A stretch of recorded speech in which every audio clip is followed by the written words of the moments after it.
Hello, everyone. Welcome to Fan Sports New York Varsity. I'm your host, Frank Langella, joined by my co-host, Marcilio Langella. And Mars, this is our Week 8 preview for Section 1A. It's playoff weekend, so obviously this is our playoff show. We're going to be focusing in on the playoff games, and this is the best time of the year. Mars, it's playoff time, battling for the section title. Yeah, man. I mean, this is what we all been waiting for. I mean, we missed out on that last season. We had that, the bowl games, if you want to call it that, and that was the closest we can get to a playoff system. But now we officially have Section 1 playoffs back, and I feel like that's the most exciting time of the year, especially, after a COVID season. This is like, we've been itching for this. Yeah, absolutely. I want to welcome our fans. We appreciate you guys for tuning in like you do each week. Again, if you haven't followed us on social media, make sure you follow our accounts on the screen. If you're watching this on YouTube, which is the only way you can watch it, make sure you give a thumbs up to the video and subscribe. We would really appreciate it. And you can get all our content on our website at fansportsny.com.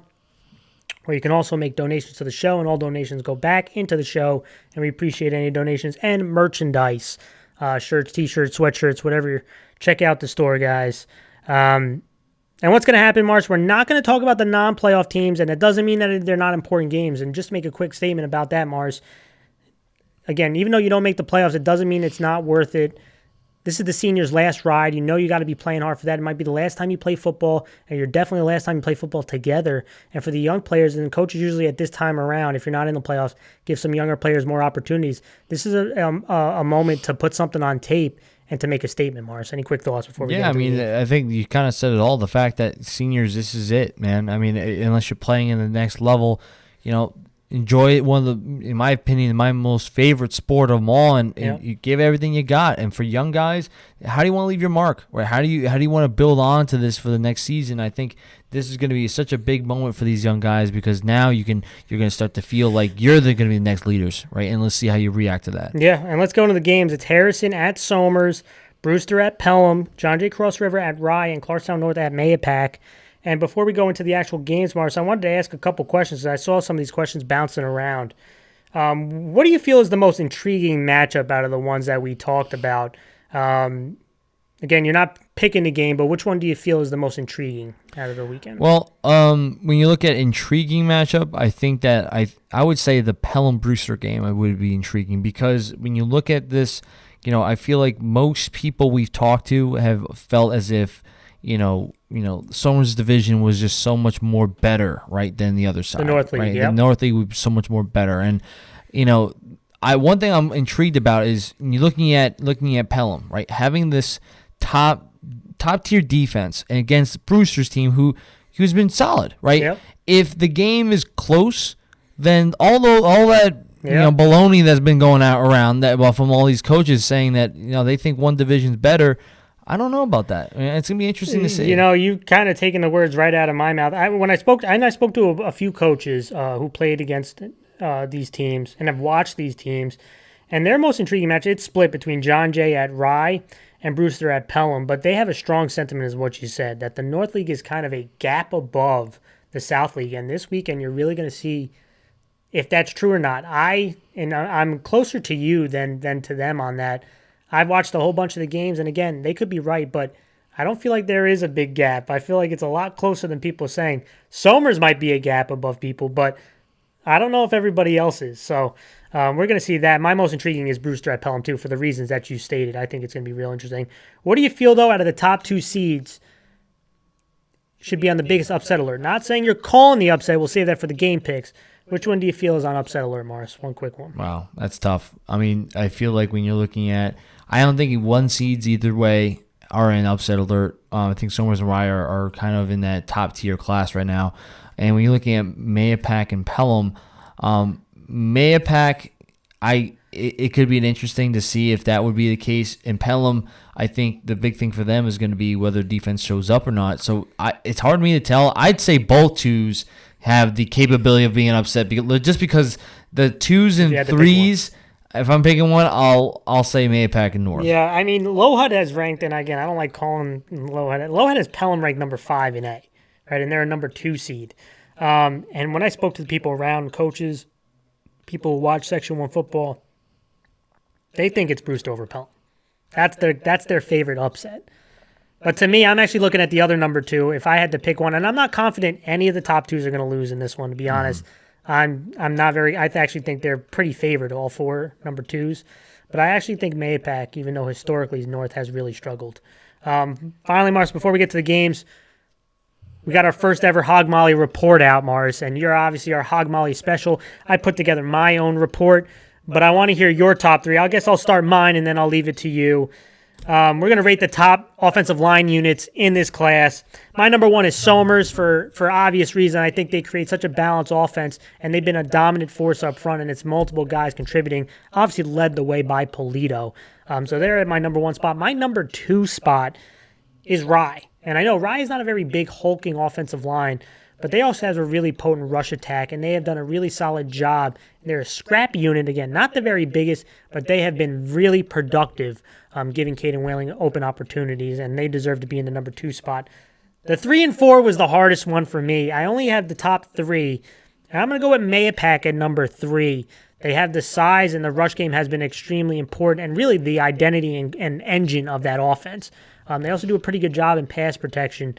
I think they're slightly over Clarkstown, North, and Pelham for me. So that's my top three. Mars, what is yours, the Hog Molly expert? Yeah, I mean, when you look at the top two, I feel like I can agree with you. I feel like Somers is the clear-cut best offensive line in Section 1A, and I definitely have learned my mistake from last spring, and they have just been dominant, right? They've been moving people around. Pass protection has been fantastic. All around, I think they are just the best. Then you have Rye, who, when you look at Rye, I mean, they have been established as a top-tier offense in this class because the offensive line has been opening up lanes, and you obviously have a lot of skill players, right? Yeah. Don't get me wrong. It's not like it's just offensive line, that's it. The skill players have been fantastic too, but the offensive line has been scrappy, and they've been allowing for these backs to make big plays. And then I agree with you. I think when you look at 3, 4, 5, those are the hardest ones to pick.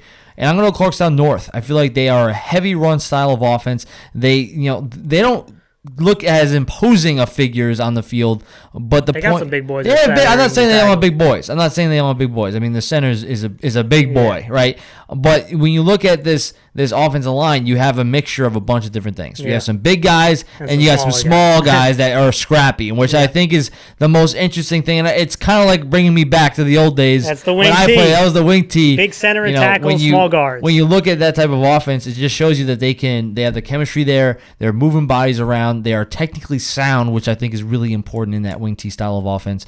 And they just open up lanes. I mean, obviously, you look at Mahopac and Pelham. Those are other two groups that have been very productive. It's a really tough. I mean, those the three teams around each other. It's really hard to pick which is the best one. But I'm going to go North. Well, let's go into the games. Mars, first one, Harrison 4-3 at Somers, who's 7-0. You know, Harrison's actually, what was it? No, I'm sorry. Somers is 3-1, I believe, versus Harrison. They have won 3 straight. And the last time they played, though, was 2014. It's been 7 years. But let's start with Harrison. They're actually 3-0 on the road. Been a better road team. Obviously, they play the harder teams at home. But offensively, it's still a solid offense. They're the number 4th offense out of 16 teams in A. 4th out of the playoff teams. And I thought last week they made some big plays in the passing game. Got some big chunk plays, especially out of trips. And I think that's going to be really important because I don't think that they can play with heavy looks against Somers because Somers is so dominant up front. And if they bring extra bodies in, you're going to have a real tough time running the ball. I think getting into some of those trips and getting into a little bit, not spread, right, but if you can get some trip actions where it's not balanced, right, where they can't bring in some extra guys, they have to focus in, at least get bodies over into the trips. I think you have a better chance. And obviously using tempo is going to be big. But the internal of this offensive line is obviously the most important. Guys like Haynes and Ranello, they got to block Fowler in this defensive line or they're going to be destroyed all game. And we know the offense runs through Troilo. Last week he had 3 touchdowns. But to me, quarterback Citro and the other guys on this team, Hedges, who had a rushing touchdown, DeForey had a rushing touchdown, and the play-action game, throwing to guys like McLaughlin and Ryan Young, who had a touchdown last week. Somers is going to be focusing on taking away Troilo. It's the other guys who are going to have to make big plays in this offense for them to have a chance. Defensively, Mars, this is the 7th-ranked defense out of 16 teams, the 7th out of the 8 teams in the playoffs. They're up against a balanced attack, and I think they're going to see some heavy looks to try to see if Harrison has this, that can compete strength-wise. And Harrison has shown a couple games that they can play physical. But again, this is the number 1 offensive line. So this is the hardest offensive line, I think, that they'll go against. And that play-action attack. To me, you have to bail out in those heavy looks and probably put McLaughlin on one of their studs in Mancuso. He had 3 interceptions last week. He's their fastest DB.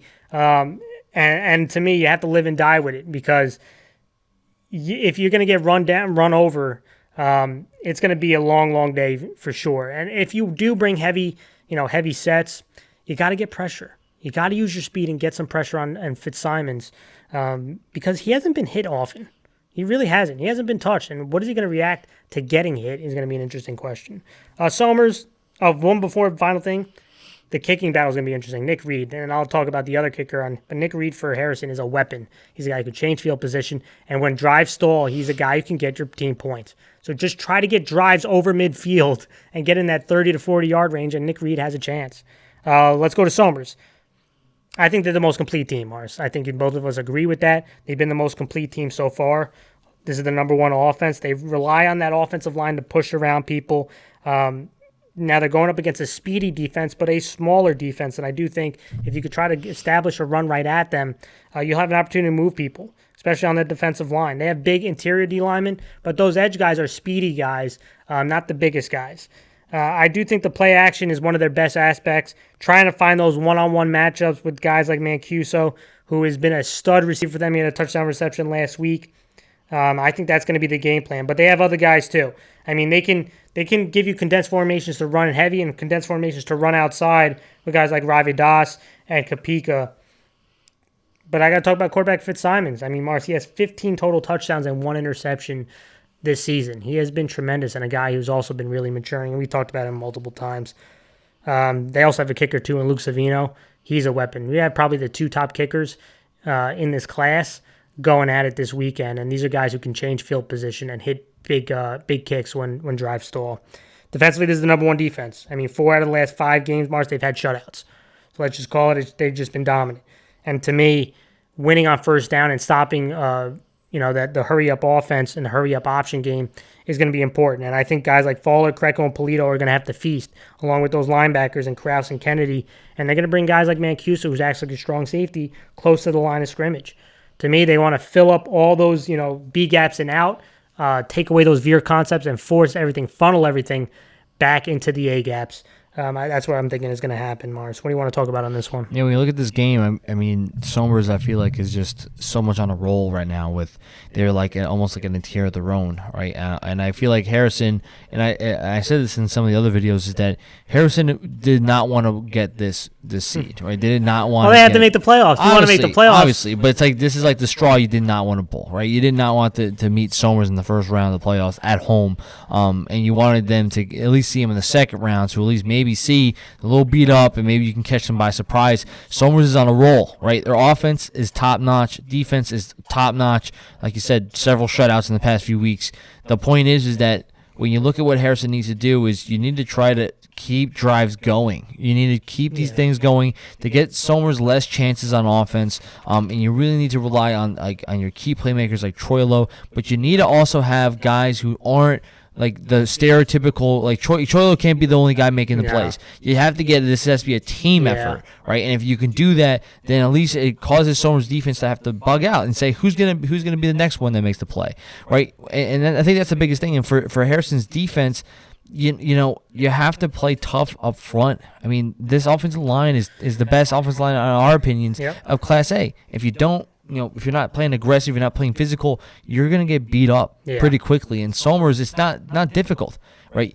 Establish the run, and you know what's going to happen is that Harrison's going to try to bail out for the run, which means that the play action pass is going to be open, right? And I think that, we have, Fitzsimons, I have his name written down so horribly wrong here.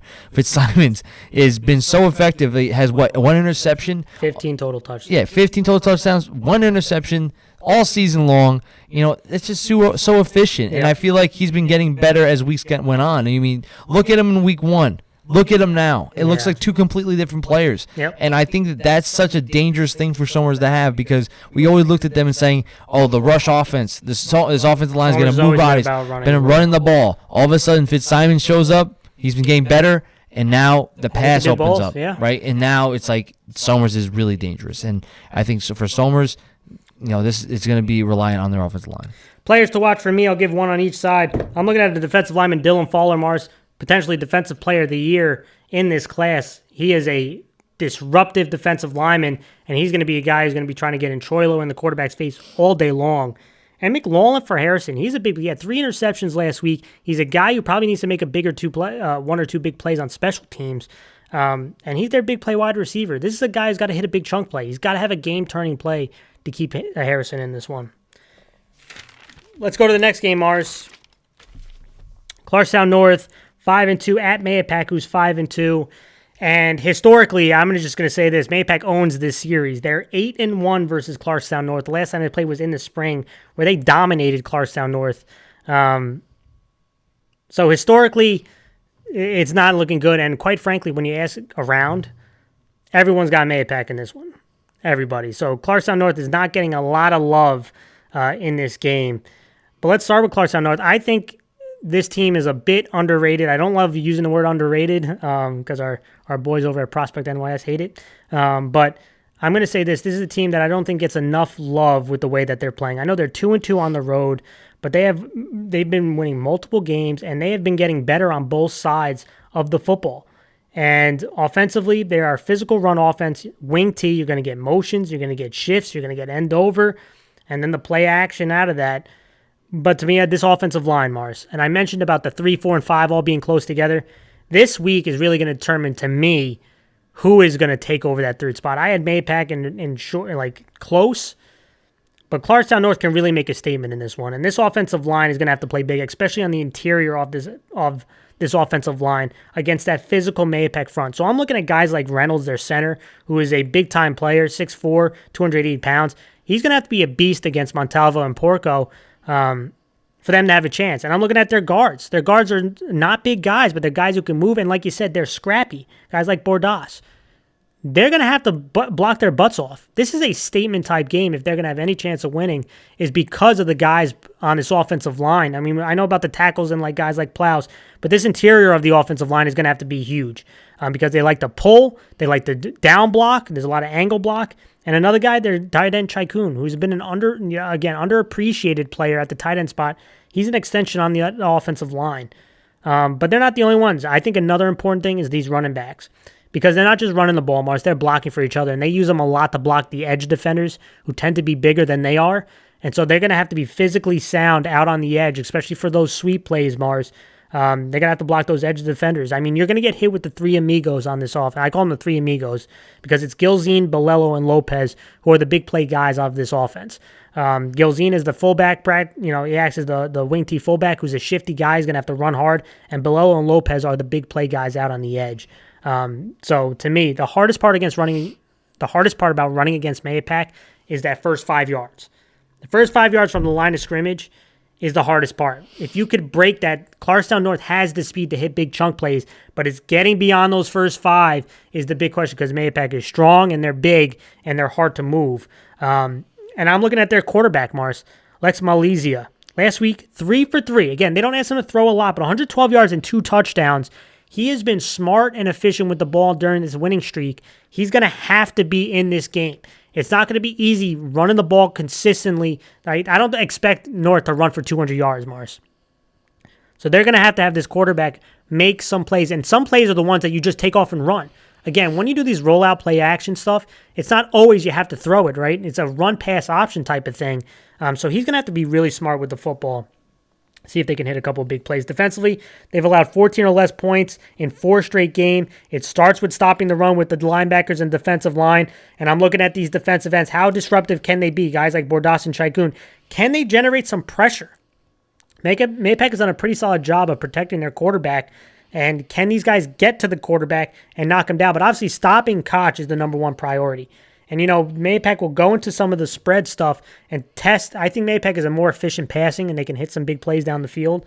So this secondary, guys like Loudon, who acts like another linebacker, guys like Meritato, who has 6 INTs on the season, those guys are going to have to make some plays. Especially when they go into the trips, you can't have busted coverage. And I saw a couple times, the teams when they overload on North, get a little bit open. These guys are going to have to make some big plays. Let's go to Mahopac. A lot of coaches think this is the number 2 team in A. A lot of people that I've talked to. They think this is the number 2 team behind Somers in A. Offensively, again, weather is going to be a factor, but to me, this is a run-first team anyway. So even if the weather's a little ugly, they have a big offensive line. They have Koch, who has been really, really solid for them. And I think they're going to have to run the ball, especially off tackle, and attack on the edge of this defense. They love running that counter, which has been really successful for them with those linemen pulling. And like I mentioned, I do think they have a pass advantage. Again, I don't think the DBs are very big on North. The receivers on Mahopac are a little bit bigger. And I do think they're going to try to test a few deep ones out of play action.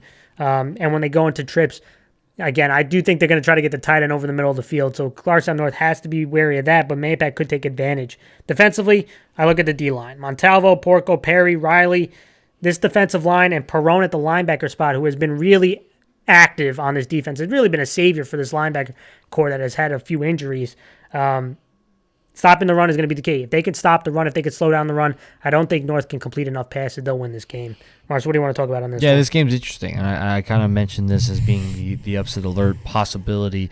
And I think that both two seeds are so close. I'll stick by this one, just because of the fact that you look at both teams, they're both prioritizing the run, and especially with the weather factor being involved, it's kind of like it's destined to see who's a more efficient running team. And when you look at North, they have some scrappy offensive linemen. They have some big boys up front too, and I think the way that their skill guys are kind of also involved in the blocking game. And I think that all of them, specifically the offensive line, has to play a big game. Yeah. Here, right? You're playing against Mahopac's defensive line, which I think is probably the best aspect of their entire team. This is a pride. This is a pride game. Yeah, right here. I mean, and this is kind of like you said, smash mouth versus smash mouth. The winner of this offensive line D-line battle will probably solidify themselves as being the number 3 offensive line that we talked about, and probably win the game. And we'll definitely win the game, in my opinion. I feel like looking at Clarkstown North, they have to move bodies and they have to really key in on Montalvo because he is the guy that Mahopac has as looking for them to make the big plays, and he's been consistent all year long. So the question is going to be, can they do that? If they can, the rush offense will definitely make some big plays because they do have ability to do so. When you look at the defensive side, I mean, you're looking at what Mahopac can do. I think that they can run the ball, and Koch has been very good. I think that you have to really key in on stopping the run, especially if the weather is not going so well. I mean, not saying that Mahopac can't throw, they can, but with the weather not being the best for throwing, it'll be tough. Forcing them to throw. It'll force the quick throw. They force the deep quick throw, one's gonna be a little harder. Yeah. And at the end of the day, I mean, I feel like that is a win because Mahopac running the ball, I think, is their best aspect, right? Yeah. Them running effectively. So the question is going to be, can Clarkstown North's offensive line match up with Mahopac's D-line? Because that's going to be, I think, the biggest signifier of who wins this game. Yeah, I agree. The player to watch for me, I'll go one on each side. Offensive line with Pat Reynolds. This is a big-time game. To me, you always want to play the best competition, and I think defensive line-wise, I think this is his biggest competition up front for Clarkstown North and for Reynolds. And to me, you want to play the best and be successful and beat the best. So him going up against Montalvo and some of those other D linemen, I think this is a grand opportunity for him to really make something happen. And on Mahopac's side, Perone. Perone has been really solid on the defensive side of the ball at the linebacker spot. Extremely active. It helps when on the defensive line you don't have a lot of blockers coming at you, but he knows how to finish tackles, and he's going to be important stopping the run.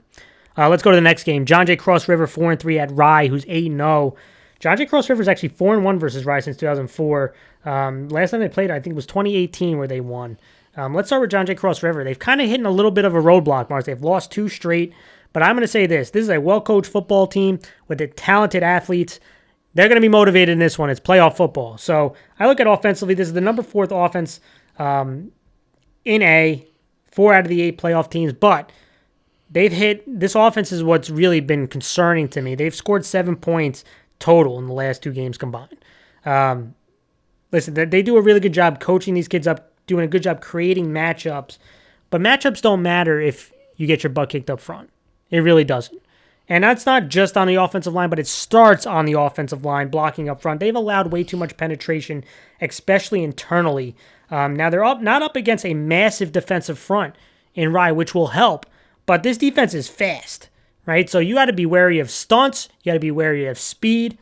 And I think this has got to be a group effort because I didn't think anyone played great the last 2 weeks on this offense.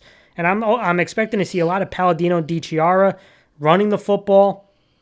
And Rye wants to bring pressure. So I'm looking at the quarterback, Galea. He's got to be smart with the football, find the hot routes. You're probably going to see a bunch of crossers, some quick hitters to get the ball out of his hands, to get into some rhythm, and then take some calculated deep shots. But they got to get the ball out of their hands quickly. And some of these receivers have to make some guys miss. They got to make some plays. I mean, we've seen over the last 2 weeks, Mars, obviously too much penetration, but we've seen some late throws. We've seen some wide receivers drop passes that they made earlier in the year. So this has got to be a group effort to come back. And a guy like Zach, I think this could be an opportunity to make a few big plays because he's one of their big play receivers. And if he's going to be one-on-one, because Rye likes to bring stunts, so there'll be times where there will be one-on-one matchups. He's got to make some big ones. Defensively, last 2 weeks have been a struggle to stop the power run.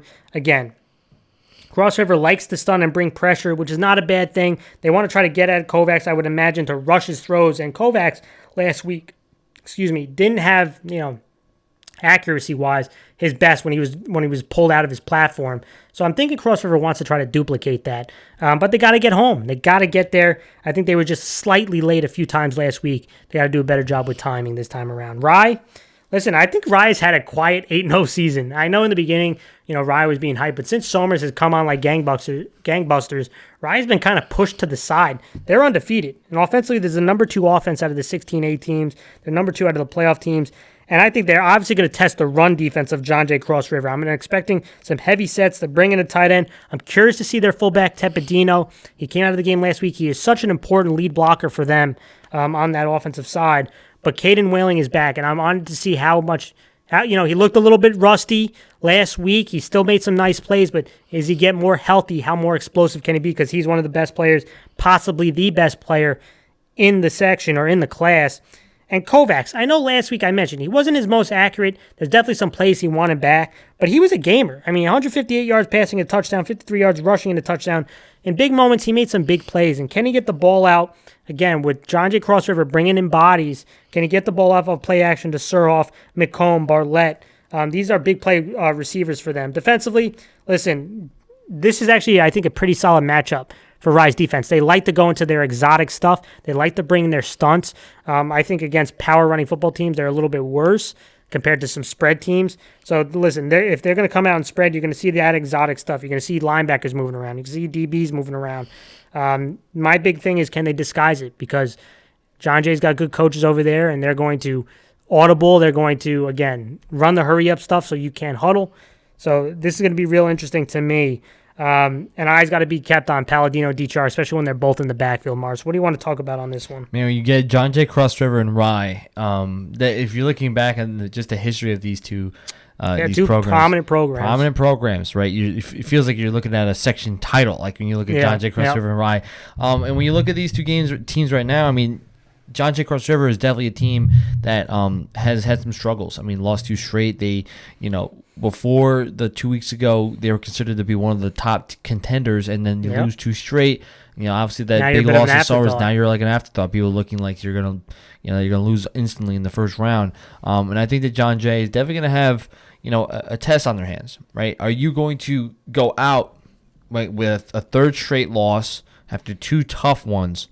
And it's going to be a question that you have to look at all these young guys. I mean, you have a young group of athletes, skill players that can make big plays. We've seen them do it, right? We saw them make the plays that needed to win. Like, look at the Mahopac game. Right? You see that happen. You get an ugly performance versus Brewster. You're not really sure I which mean, one it's like that. That mindset of like the two different sides of the same team. Where you have that one that plays really tough against those good opponents, and then you have those that just don't show up. Brewster's good, but they just didn't. No, I know. I'm just saying then you have those games where you just don't show up, right? And I feel like that's just what Cross River has been doing this season. But it's going to really depend on, can their offensive line, open some lanes for their skill players? Can they get to the outside, and can they make those one-on-one matchups into the open field? Because if you can, you have the ability to make a big play, right? And then you look at from Ryan's perspective. You mentioned one of the key things is that they're like the most overlooked undefeated team that I've ever heard. Like, because everyone's talking like, and everyone's talking about Somers because Somers is real, which right? is a real team. A lot of people are talking like, oh man, actually, I think Mahopac is the number 2. Rye's 8-0, and everyone's talking about the North League is so much better than the South League. It's like Rye's. I mean, let's be real. When the season started, let's go back in time a little bit. Season started, people were looking at Somers as, are they going to be the same team as they normally were? and everyone was saying Rye was going to be the most dominant team in A. Caden Willings here, and he's running over everyone in his path. Things change. And now Rye's like they're maybe the third best team, right? Even though they're undefeated. Yeah. And I mean, obviously, and then Somers is like, obviously the way they're playing. There's no question that the Somers can play, right? There's no question anymore. They're the same program. It just feels like this is the whole north versus south part. This is damn weekend's going to tell a lot. Yeah. This weekend's going to tell a and lot. when you look at Rye, quite simply put, you have number 2 offense. You have Caden Whelan coming back, hopefully more healthy than he's been in the previous weeks. And you have guys like Kovacs, who's just been a player. He's just been a guy that is reliable. And this offense and defense have many playmakers on it. So the question is going to be, in my opinion, is Caden Whelan back to full health? And is he going to be performing like he did in the beginning of the season? Because if he can, then this Rye offense will be very, very good leading into the playoffs, which is a very dangerous thing for many teams. And for John Jay, are you going to be consistent? Are you going to be back to that John Jay team that can play against Mahopac? You're going to play aggressive up front. You're going to give your offense many chances to get back on the field. Which team are you going to see? Yeah. And the players to watch to me, I'll give, again, one on each side. And these might not be the biggest names, but I'm looking at a guy, Carter Barford for Rye. He's a strong safety wide receiver. This guy makes a lot of plays. They like to send him on stunts off the edge. He's a disruptive guy and tackles pretty well in open field. He's going to be a guy you're going to hear in this game. And to me, I'm looking at Joseph Galea. We always talk about the quarterbacks. I'm talking about a lineman, Mars. Joseph Galea, defending against the speed of this defensive line. He's one of the veterans. He's going to have to lead this offensive line back, blocking at a high level if they're going to win this game. Let's go to the final one, Mars. In my opinion, the most interesting game, Brewster 5-2 at Pelham, who's 6-1. Both these teams only played each other twice. They split it 1-1, but the last time they played in 2019, Brewster won. And let's start with Brewster. They're 3-0 on the road. They've been a real solid road team, and they've had to overcome a bunch of injuries, especially some key injuries and injuries up front. And they've done a really solid job of weathering the storm. And I thought last week, Mars, they played their best game as a unit. I thought as a team, as a collection, they played their best game. And offensively, again, this is the 10th ranked offense out of the 16 teams in A. They're the 8th in points scored out of the playoff teams, 8 out of 8. But last week, they did a really good job of establishing the power running game. They had 122 yards rushing. This offensive line really stepped up. But they're also going up against a now bigger front than John Jay Cross River and Pelham, and a stronger front. But I look at this offensive line, Mike and Chris Troilo, Simon, Sacamano. Those guys have done a really solid job, and they're going to have to step up again this week blocking, not just in the run game, but they did a solid job in pass protection. And I do think they're going to come out in some tight end wing with some 2 receivers. You're going to see some spread concepts. They're going to go into some empty concepts to try to draw out defenders from the box and use the quick passing game as an extension to the run. And I thought Will Martinez, the running back, ran hard last week. He had 2 touchdowns. You have another guy in Joe Anfuso who can line up in the backfield and put him out in the slot. But I got to give a bunch of kudos to their quarterback, Donahue, Mars. He really started looking like himself last week. You're seeing him slowly getting more and more healthy and more confident. He was 7-7. They didn't ask him to throw a lot, but 7-7, 110 yards passing and a rushing touchdown. I thought he did a really good job of recognizing the blitz and hitting making quick, decisive decisions, throwing the football. I thought he gave you a little bit of everything. And if that guy can come back and play again like this, they're going to give Brewster a chance. And they have the weapons. I mean, Bryce Washington, Saye, Dunn made a couple really nice catches last week. Sanchez. I think it's going to be difficult in that power running game. I think it'll be a huge benefit if they can establish him. But this passing game is probably going to have to step it up an extra notch. But they do have to show some balance. Defensively, it's been a solid defense. Number 6 out of 16, 6 out of the 8 teams. Last week, they really won up front. It was led by the defensive line.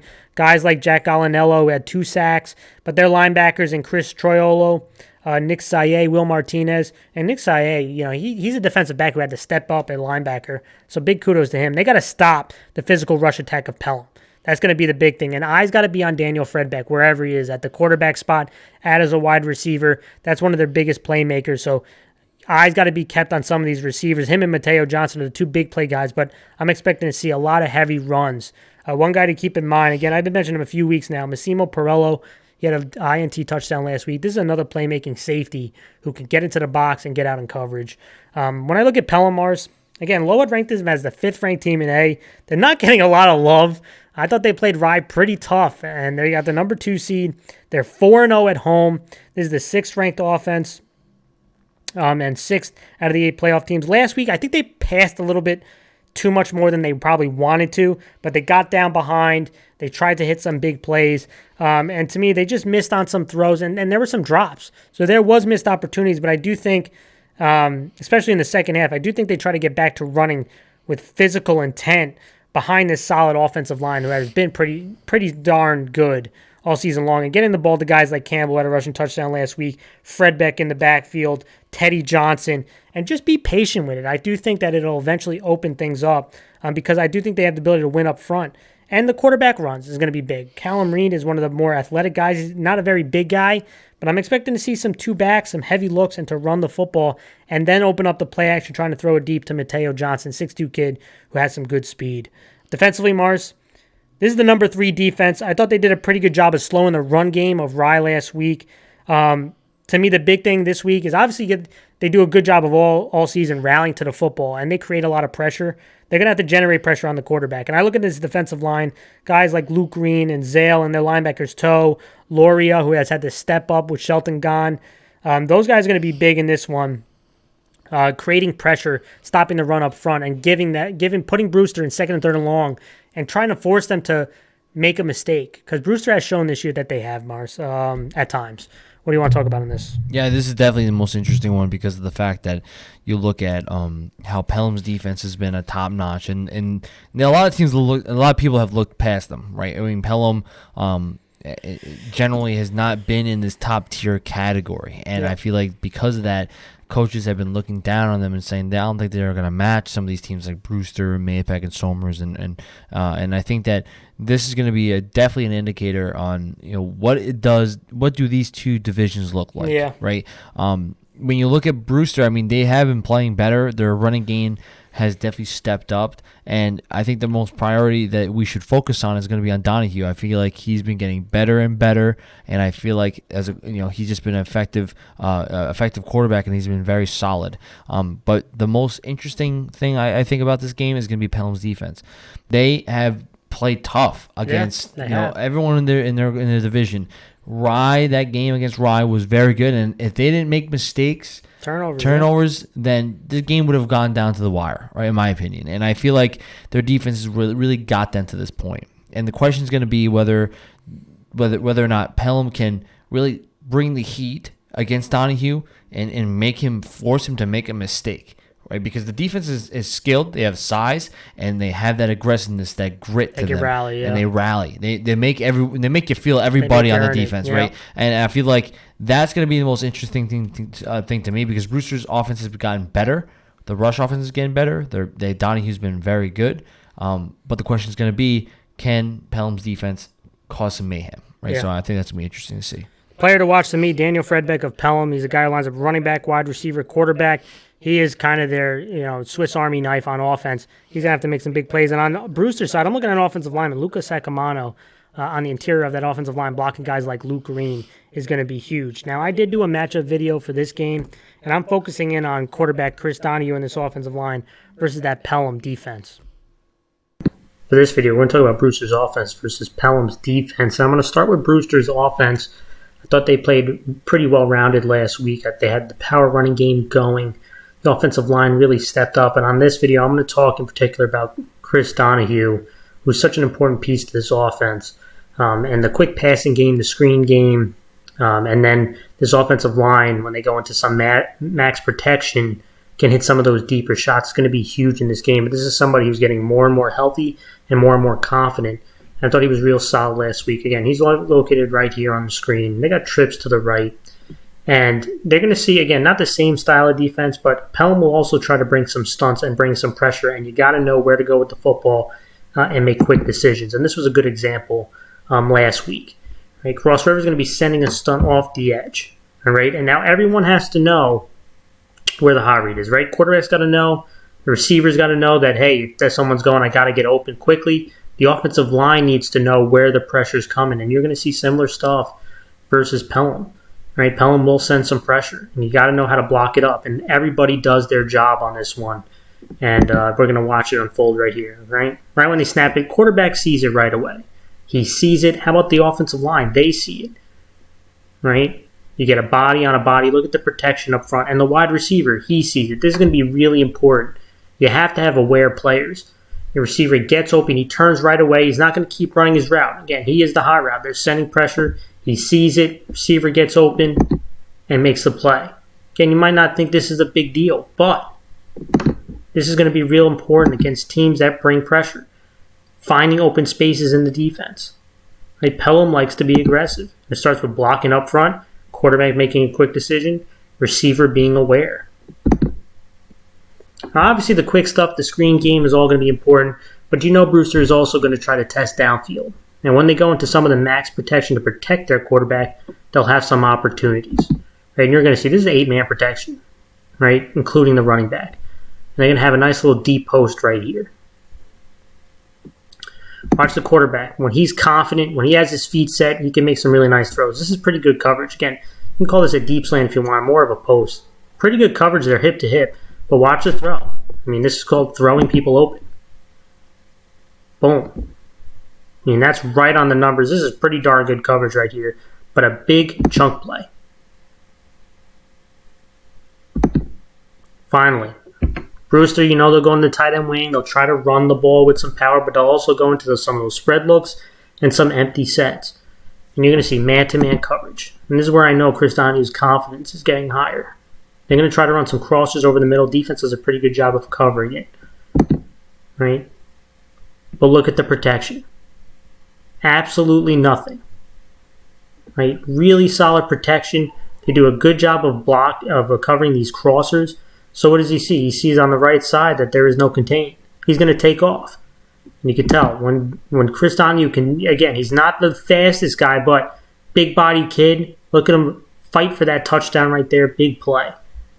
And this is a guy who can hurt you with his arm. He can hurt you on some short yardage runs. Big body kid. And you can see when he's running the ball, he's throwing the deep pattern, he's getting more and more confident. Let's go to this defense. Pelham's defense is a real strong defense, and they like to cause penetration. They like to use their speed, and they rally really well to the ball. They swarm to the ball. And to me, it starts with this defensive line and one of their top guys, Luke Green, and you got to be aware of where he is on the field and make sure someone's blocking him. They'll take advantage of your mistakes. I mean, they're going to try to run right at him. You're going to see, look at the get-off right there. He absolutely explodes. Defensive end helps cleans it up. He's one of the best defensive linemen. He's really made a statement this year. I mean, this defense, again, you can see they got 2 receivers to the right, got 2 guys over there. There is a safety over the top, but they trust in these guys to make plays, right? These guys swarm to the ball. You're going to see a bit of a quarterback power. They're going to pull the guard. They're going to have a lead blocker as the running back. But again, watch these linebackers. They don't wait. Watch this defensive lineman fight for position. Again, a pretty good initial block. This is a pretty good Rye offensive line, right? They do a pretty good job on Green right here, but I love the linebacker not waiting. Let him attack the line, the scrimmage, meet the blocker in the hole, and then the backside linebacker is going to scrape over the top. Watch this defensive end, too. Fight to get to the outside to protect, contain. Again, look at him fight his way out there. Look at the linebacker scrape over. I mean, you see this often with this defense. These guys rally to the ball. And look at them scrape over the top. Again, replacing an injured linebacker, one of their best players. This is a really good job right there. And again, when you have a lot of guys near the line of scrimmage, when you send the stunts, that's when the quick passing game, that's when the screens are going to come, and Bruce is probably going to try that as well. But this defense swarms. And you're going to watch it again. Look at the 3 receivers here, matched with 3 guys. The safety is pretty deep. So the advantage should be on a quick pass that they can get out there. And they're going to try to run a screen. Right? They want to get the running back out there. They want to get these guys blocking. But these guys swarm to the ball. I mean, watch when the ball snapped. I mean, this is kind of a bit of a little sprint out. But everyone's swarming in this direction right away. They're not just running up the field. They're reading. Right? Look at these guys making contact right away. They're not waiting. And they're going to swarm. And even want a missed tackle. Look at them swarm to the ball, force a fumble, cause a turnover. This is going to be a real interesting matchup. All right, Mars, let's go to the game picks. Harrison, 4-3 at Somers, who's 7-0. Listen, Harrison is a gritty, tough team that has shown they could be physical at times, but they turn the ball over a little too much for me. And to beat this Somers team, you have to create turnovers and be pretty perfect on your end. I don't think it happens. I'm going to go with Somers. The defensive line causes way too much disruption. They've been so hard to run against, and Harrison needs to run the ball to create that play action. I just don't think they can do it. I'm going to go with Somers on this one. Yeah, I'm going to go with Somers too. I feel like they've just been dominating when they play up against. Their offensive line is the best offensive line in Class 1A, and they're going to show it again. They're going to move bodies out of the way, allow their playmakers to make big plays. I'm picking Somers. Clarkstown North 5-2 at Mahopac, who's 5-2. I actually want to hear your thoughts first. When I spoke to all the coaches, I spoke to quite a few of them about these games. They all picked Mahopac. I think them and Somers was the clean sweep based on the coaches, which I found to be pretty interesting. Mars, what are your thoughts on this one? Well, the interesting thing is that, especially with possible rain coming, it tells you that this game will be more based off of the better offensive line. And I was debating on saying North or Mahopac would have the number 3 best offensive line. I picked North, but I think Mahopac's going to win because of the fact they have more that they can do. I think North has a very good rush offense, but I think Mahopac not only has a good offensive line, but they can also throw the quick passes. And like you said, you won't be throwing bombs in a lot of rain, but you can throw the quick throws. I think that is something that Mahopac can do, and I think Mahopac has the advantage there. Again, this is a really, really hard one for me. There's my gut in my head at this point, and I'm going to say this. Historically, Mahopac has owned Clarkstown North, especially at Mahopac.